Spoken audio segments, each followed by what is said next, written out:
นักเรียนเฮาห้องบ่กันวันมาเปลี่ยนนางวันอาจารย์ก็ได้แล้วผู้ใดกล้ามานั่งนี่บ่เขาอดได้บ่อาจารย์ขอเวลานำเฮาประมาณจักชั่วโมงดุพอ12 โมงได้บ่เขาสู้ไหวบ่นี่โอ้สิไหวบ่ยัดผิวดำบ่โรงเรียนเราอาจารย์สอบถามจากครูอาจารย์เราบ่เคยมีกิจกรรมแบบนี้เนาะแปลกบ่ลูกหลานไอ้โจน้อยเคยมาสอนบ่เคยอ่านอาจารย์เว้าคำลงท้ายคำใดให้เฮาเว้าคำนั้นเข้าใจบ่สมมุติอาจารย์บอกว่าเฮาเป็นนักเรียนแม่นบ่เอาเริ่มเข้าใจบ่เพราะอาจารย์จะกวดสอบเบิ่งว่าเฮาเป็นคือกับครูเพิ่นบอกมาบ่ว่ามีแต่ผู้ที่บ่คาดโรงเรียนเวลาเรียนตั้งใจเรียนบ่มักไปเล่นไปเที่ยวนะอาจารย์จะกวดสอบเบิ่งว่าอาจารย์บ่อยากเชื่อถ้ากวดสอบผ่านอาจารย์จึงจะเชื่อเนาะเฮาเป็นนักเรียนดังๆพร้อมกันเฮาเป็นนักเรียนเวลาเรียนบ่เคยวนก็บ่แซวอยู่อ่ะลูกเพื่อให้เกิดประโยชน์สูงสุดในการฟังและให้ได้บุญในขณะที่จิตใจเราสงบนี้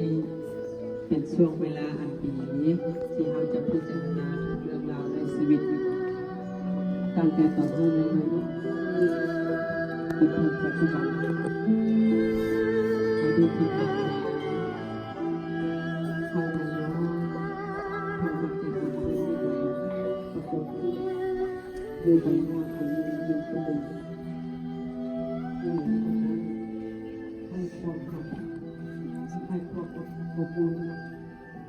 ทะลุมันหลงเป็นเองและเมื่อเราพิจารณาทางคุณงามความดี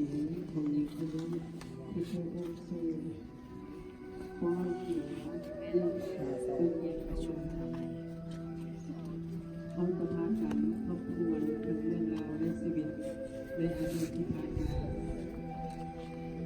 ว่าเขาเคยเห็นอย่างนั้นให้กับหญิงคนนั้นแล้วถ้ารู้ว่าอยากให้หญิงคนนั้นเกียรติสามยิ่งใหญ่ที่สุดในโลกคำว่าแม่เป็นสิ่งที่ยิ่งใหญ่ฉะนั้นในโลกนี้สิ่งไหนเป็นสิ่งใหญ่เขาจะเอื้อว่าแม่เพื่อไปต่อสู้ในสนามรบเขาเรียกว่าแม่หรือถ้าเป็นคนใหญ่เขาเอื้อว่าแม่ทำเองสายน้ำนำทางมหาสมุทรอยากให้เขาเป็นคนมีความรู้มีสติปัญญา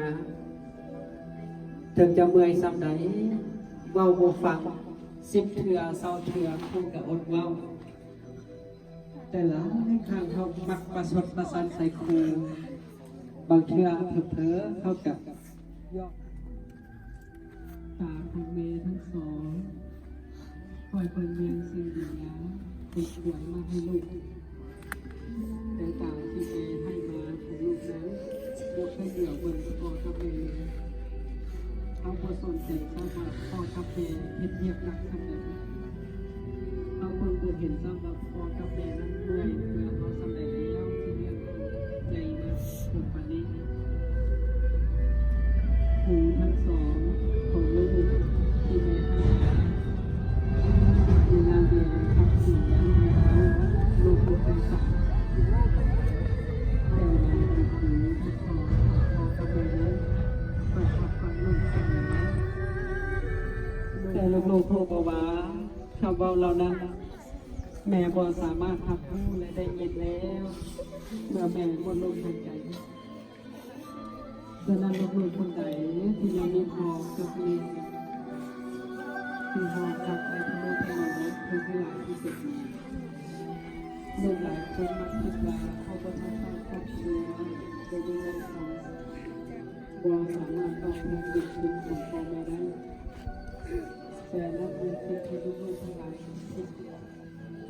เขาสามารถตอบแทนบุญคุณพ่อแม่ที่เกิดเข้ามาเลี้ยงดู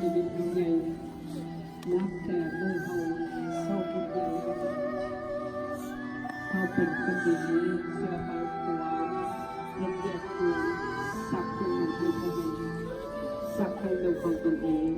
อันนี้จะเป็นการตอบแทนบุญคุณพ่อแม่แล้วถ้าเราบุญตอบแทนบุญคุณพ่อแม่แต่เดี๋ยวนี้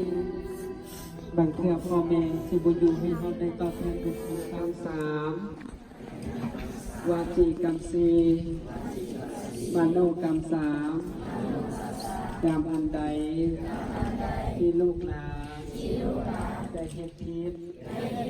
ต่อพ่อแม่ครูบาอาจารย์พวกหลานทั้งหลายขออโหสิกรรมพ่อแม่